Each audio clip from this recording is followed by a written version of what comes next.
Hello, hello. I'm Juliana Hever, the plant-based dietitian, and this is the What Would Juliana Do Q&A. I've had myriad requests for an explanation on how best to acclimate to the consumption of legumes.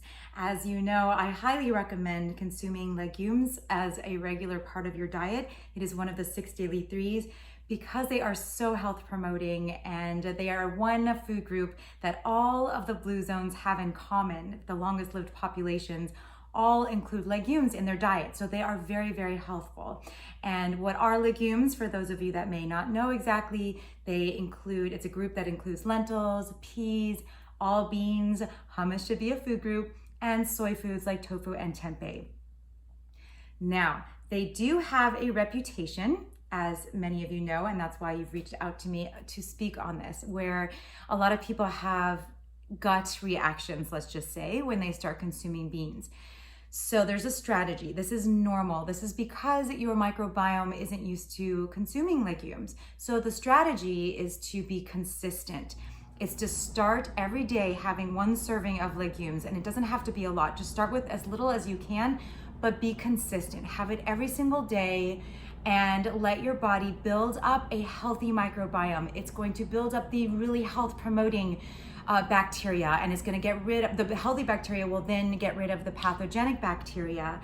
And that's what's going to lead to all of the health benefits associated with eating legumes. So you want to start slow and be consistent. Maybe have a little individual time around every time you eat this for, I don't know, a couple weeks until you build up to a tolerable level. You will get used to it. Sometimes it takes months for some people. The key is consistency. If you have a big dose once a month, it's gonna be abrasive on your GI tract. So it's about consistency and bringing it up slowly and tapering up to about 1 to 1.5 cups a day total. And play with different kinds. Some people are better off with lentils, and certain peas are better for some people. So it very much depends on your body too a little bit. The other trick is to, if you're making your own beans from scratch, which helps a lot of people, you can reduce the oligosaccharides, which are what's responsible for the gas promoting effect.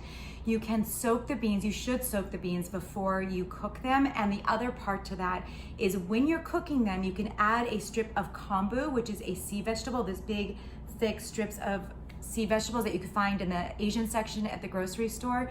If you put that in your cooking water while you're boiling and cooking your beans, that will help reduce the oligosaccharides as well. So rinsing your canned beans may help as well. The most important thing, again, is just staying the course, being consistent, and knowing how important these are for your long-term health. So I hope those tips help you. I hope you will consume some more legumes every day. And please keep sending your wonderful questions to me via the questions below, the comments below, or direct message, or on my website, plantbaseddietitian.com. Thank you for joining me, and I will see you next time.